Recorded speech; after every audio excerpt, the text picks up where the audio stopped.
কেতিয়াবা এনেদৰেও বনাই খাবচোন, নিশ্চয় ভাল পাব খাই। আৰু ভিডিঅ'টো ভাল লাগিলে লাইক এণ্ড ছাবস্ক্ৰাইব কৰিবলৈ নাপাহৰিব। আপোনালোকে লাইক কৰিলে বা ছাবস্ক্ৰাইব কৰিলে ভিডিঅ' বনাবলৈ উৎসাহ লাগে, কিয়নো ভিডিঅ'টো বনাওঁতে বহুত কষ্ট হয়। হাই এভৰিৱান, নিতুল অনিমা চেনেললৈ আপোনালোকক পুনৰবাৰ স্বাগতম জনাইছোঁ। আজি আপোনালোকৰ মাজলৈ লৈ আহিছোঁ বেলেগতকৈ অলপ বেলেগ ধৰণৰে চিকেন ৰেচিপি।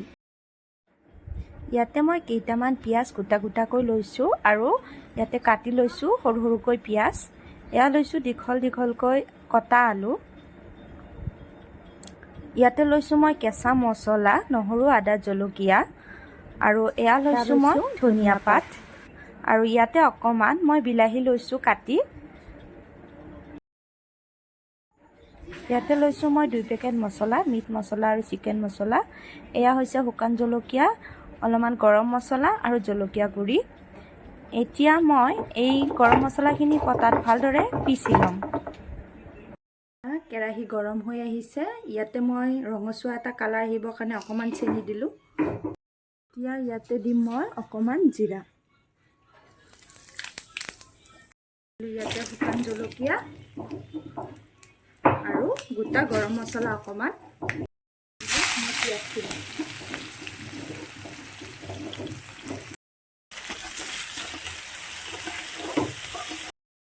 আলুখিনি ভাজি থাকোঁতে ইয়াতে মই নিমখ অকণমান এড কৰিম, নিমখ আৰু হালধি। এতিয়া মই এইখিনি ভালদৰে ভাজিম। এয়া পটাত পিচি লোৱা গৰম মছলা, গোটা গৰম মছলা। আলুখিনি ভজা হৈ আহিছে। এতিয়া ইয়াতে মই মাংসখিনি একেলগে ভাজি ল'ম। এয়া মই মাংসখিনি দি দিলোঁ। মাংসখিনিৰ লগতে মই এতিয়া পৰিমাণ অনুসৰি নিমখ আৰু হালধিখিনিও দি ল'ম।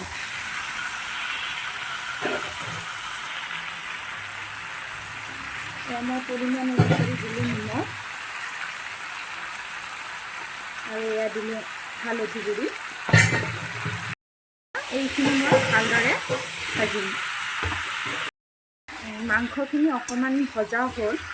এতিয়া ইয়াতে মই কেঁচা পিচি থোৱা মছলাখিনি দি দিম। একেলগে মছলা আৰু মাংসখিনি একেলগে মই ভাজি ল'ম। এতিয়া ইয়াতে দিম মই জলকীয়া গুড়ি,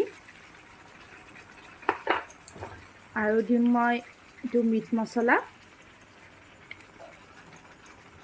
আৰু এয়া হৈছে চিকেন মছলা। এইখিনি মই এতিয়া একেলগে ধুনীয়াকৈ ভাজি থাকিম। মাংসখিনি ভজা হ'ব আৰু।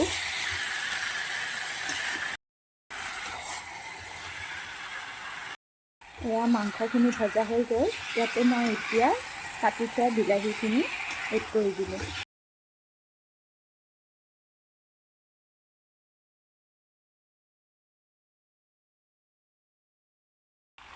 এয়া মছলা পানী আছিলে, সেইখিনি মই দি দিলোঁ।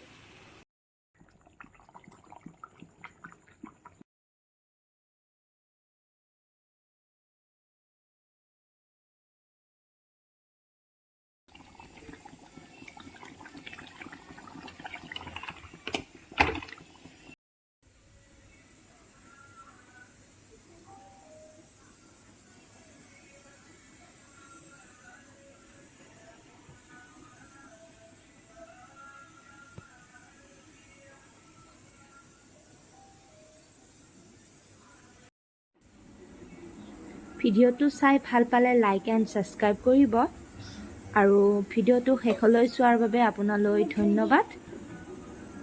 আজিলৈ ইমানে। পিছলৈ আন এটা নতুন ৰেচিপি ভিডিঅ'ৰে পুনৰ লগ পাম। আজিলৈ ইমানেই। বাই।